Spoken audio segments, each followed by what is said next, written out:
Hamas ಕಳ್ಳಾಟಕ್ಕೆ Israel ಕೆಂಡ, Gaza ಮೇಲೆ ಮತ್ತೆ ದಾಳಿ, 30 ಬಲಿ. ಹೌದು, ಹಮಾಸ್ ಕದನ ವಿರಾಮ ಒಪ್ಪಂದವನ್ನ ಉಲ್ಲಂಘಿಸಿದ್ದಕ್ಕೆ ಸಿಟ್ಟಾಗಿರುವ ಇಸ್ರೇಲ್ ಈ ಬಾರಿ ಭಾರೀ ಪ್ರಮಾಣದಲ್ಲಿ ನಡೆಸಿದ ದಾಳಿಗೆ ಗಾಜಾ ಪಟ್ಟಿಯಲ್ಲಿ 30 ಮಂದಿ ಸಾವನ್ನಪ್ಪಿದ್ದಾರೆ ಎಂದು ಗಾಜಾದ ನಾಗರಿಕ ರಕ್ಷಣಾ ಸಂಸ್ಥೆ ತಿಳಿಸಿದೆ. ಇಸ್ರೇಲ್ ಉತ್ತರ ಗಾಜಾದ ಹಲವಾರು ಜಾಗಗಳನ್ನು ಗುರಿಯಾಗಿಸಿ ಇಸ್ರೇಲ್ ವಾಯು ದಾಳಿ ನಡೆಸಿದೆ. ಮಧ್ಯ ಗಾಜಾ ಪಟ್ಟಿಯಲ್ಲಿರುವ ಬುರೈಜ್ ನಿರಾಶ್ರಿತರ ಶಿಬಿರದಲ್ಲಿ ಮನೆ ಮೇಲೆ ದಾಳಿ ನಡೆಸಿದ 5 ಜನರು ಸಾವನ್ನಪ್ಪಿದ್ದಾರೆ. ದಕ್ಷಿಣ ನಗರ ಖಾನ್ ಯೂನಿಸ್ನಲ್ಲಿ ಮತ್ತೊಂದು ದಾಳಿಯಲ್ಲಿ 2 ಮಕ್ಕಳು ಮತ್ತು ಒಬ್ಬ ಮಹಿಳೆ ಸೇರಿದಂತೆ 5 ಜನರು ಸಾವನ್ನಪ್ಪಿದ್ದಾರೆ. ಉತ್ತರ ಗಾಜಾದ ವೈದ್ಯಕೀಯ ಸೌಲಭ್ಯದ ಬಳಿ ಕನಿಷ್ಠ 3 ಸ್ಫೋಟಗಳ ಶಬ್ದ ಕೇಳಿಬಂದಿದೆ ಎಂದು ಅಲ್ ಶಿಫಾ ಆಸ್ಪತ್ರೆಯ ನಿರ್ದೇಶಕ ಡಾಕ್ಟರ್ ಮೊಹಮ್ಮದ್ ಅಬು ಸಲ್ಮಿಯಾ ಹೇಳಿದ್ದಾರೆ. ಯಾಕೆ ಮತ್ತೆ ದಾಳಿ ಅಂತ ಕೇಳೋದಾದ್ರೆ, ಸೋಮವಾರ ಹಮಾಸ್ ಒತ್ತೆಯಾಳಿನ ಮೃತದೇಹ ಇರುವ ಶವಪೆಟ್ಟಿಗೆಯನ್ನ ಹಸ್ತಾಂತರಿಸಿತ್ತು. ಆದರೆ ಈ ಶವಪೆಟ್ಟಿಗೆಯಲ್ಲಿ ಈ ಹಿಂದೆ ಮರಳಿಸಿದ ಒತ್ತೆಯಾಳಿನ ಮೃತದೇಹದ ಹೆಚ್ಚಿನ ಭಾಗಗಳಿದ್ದವು ಎಂದು ಇಸ್ರೇಲ್ ಹೇಳಿದೆ.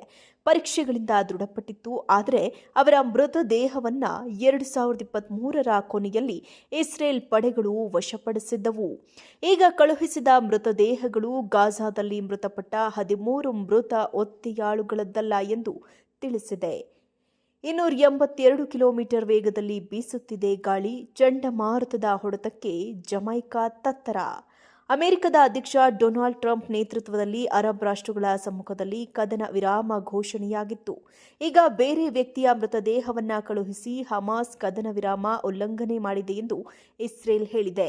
ಒತ್ತೆಯಾಳುಗಳನ್ನು ಹತ್ಯೆ ಮಾಡಿ ನಂತರ ಇಸ್ರೇಲ್ ದಾಳಿಗೆ ಇವರು ಹತ್ಯೆಯಾಗಿದ್ದಾರೆ ಎಂದು ಹಮಾಸ್ ಬಿಂಬಿಸುತ್ತಿದೆ.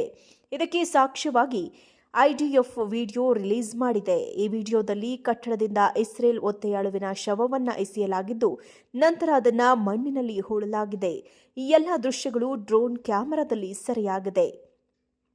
ಹಮಾಸ್ ಕಳ್ಳಾಟಕ್ಕೆ ಇಸ್ರೇಲ್ ಈಗ ಸಿಟ್ಟಾಗಿದೆ. ಭದ್ರತಾ ಸಮಾಲೋಚನೆಗಳ ನಂತರ ಪ್ರಧಾನಿ ನೆತನ್ಯಾಹು ಅವರು ಗಾಜಾ ಪಟ್ಟಿ ಮೇಲೆ ತಕ್ಷಣವೇ ಪ್ರಬಲ ದಾಳಿಗಳನ್ನು ನಡೆಸುವಂತೆ ಮಿಲಿಟರಿಗೆ ಸೂಚನೆ ನೀಡಿದ್ದರು.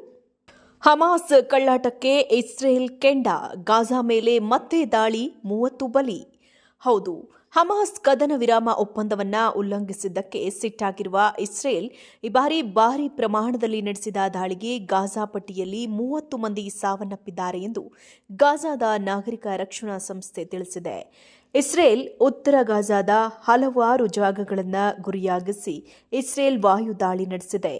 ಮಧ್ಯ ಗಾಜಾ ಪಟ್ಟಿಯಲ್ಲಿರುವ ಬುರೈಜ್ ನಿರಾಶ್ರಿತರ ಶಿಬಿರದಲ್ಲಿ ಮನೆ ಮೇಲೆ ದಾಳಿ ನಡೆಸಿದ 5 ಜನರು ಸಾವನ್ನಪ್ಪಿದ್ದಾರೆ. ದಕ್ಷಿಣ ನಗರ ಖಾನ್ ಯೂನಿಸ್ನಲ್ಲಿ ಮತ್ತೊಂದು ದಾಳಿಯಲ್ಲಿ 2 ಮಕ್ಕಳು ಮತ್ತು ಒಬ್ಬ ಮಹಿಳೆ ಸೇರಿದಂತೆ 5 ಜನರು ಸಾವನ್ನಪ್ಪಿದ್ದಾರೆ. ಉತ್ತರ ಗಾಜಾದ ವೈದ್ಯಕೀಯ ಸೌಲಭ್ಯದ ಬಳಿ ಕನಿಷ್ಠ 3 ಸ್ಫೋಟಗಳ ಶಬ್ದ ಕೇಳಿಬಂದಿದೆ ಎಂದು ಅಲ್ ಶಿಫಾ ಆಸ್ಪತ್ರೆಯ ನಿರ್ದೇಶಕ ಡಾಕ್ಟರ್ ಮೊಹಮ್ಮದ್ ಅಬು ಸಲ್ಮಿಯಾ ಹೇಳಿದ್ದಾರೆ. ಯಾಕೆ ಮತ್ತೆ ದಾಳಿ ಅಂತ ಕೇಳೋದಾದ್ರೆ, ಸೋಮವಾರ ಹಮಾಸ್ ಒತ್ತೆಯಾಳಿನ ಮೃತದೇಹ ಇರುವ ಶವಪೆಟ್ಟಿಗೆಯನ್ನ ಹಸ್ತಾಂತರಿಸಿತ್ತು. ಆದರೆ ಈ ಶವಪೆಟ್ಟಿಗೆಯಲ್ಲಿ ಈ ಹಿಂದೆ ಮರಳಿಸಿದ ಒತ್ತೆಯಾಳಿನ ಮೃತದೇಹದ ಹೆಚ್ಚಿನ ಭಾಗಗಳಿದ್ದವು ಎಂದು ಇಸ್ರೇಲ್ ಹೇಳಿದೆ. ಪರೀಕ್ಷೆಗಳಿಂದ ದೃಢಪಟ್ಟಿತ್ತು. ಆದರೆ ಅವರ ಮೃತದೇಹವನ್ನ 2023ರ ಕೊನೆಯಲ್ಲಿ ಇಸ್ರೇಲ್ ಪಡೆಗಳು ವಶಪಡಿಸಿದ್ದವು. ಈಗ ಕಳುಹಿಸಿದ ಮೃತದೇಹಗಳು ಗಾಜಾದಲ್ಲಿ ಮೃತಪಟ್ಟ 13 ಮೃತ ಒತ್ತೆಯಾಳುಗಳದ್ದಲ್ಲ ಎಂದು ತಿಳಿಸಿದೆ. 282 ಕಿಲೋಮೀಟರ್ ವೇಗದಲ್ಲಿ ಬೀಸುತ್ತಿದೆ ಗಾಳಿ, ಚಂಡಮಾರುತದ ಹೊಡೆತಕ್ಕೆ ಜಮೈಕಾ ತತ್ತರ. ಅಮೆರಿಕದ ಅಧ್ಯಕ್ಷ ಡೊನಾಲ್ಡ್ ಟ್ರಂಪ್ ನೇತೃತ್ವದಲ್ಲಿ ಅರಬ್ ರಾಷ್ಟ್ರಗಳ ಸಮ್ಮುಖದಲ್ಲಿ ಕದನ ವಿರಾಮ ಘೋಷಣೆಯಾಗಿತ್ತು. ಈಗ ಬೇರೆ ವ್ಯಕ್ತಿಯ ಮೃತದೇಹವನ್ನ ಕಳುಹಿಸಿ ಹಮಾಸ್ ಕದನ ವಿರಾಮ ಉಲ್ಲಂಘನೆ ಮಾಡಿದೆ ಎಂದು ಇಸ್ರೇಲ್ ಹೇಳಿದೆ. ಒತ್ತೆಯಾಳುಗಳನ್ನು ಹತ್ಯೆ ಮಾಡಿ ನಂತರ ಇಸ್ರೇಲ್ ದಾಳಿಗೆ ಇವರು ಹತ್ಯೆಯಾಗಿದ್ದಾರೆ ಎಂದು ಹಮಾಸ್ ಬಿಂಬಿಸುತ್ತಿದೆ.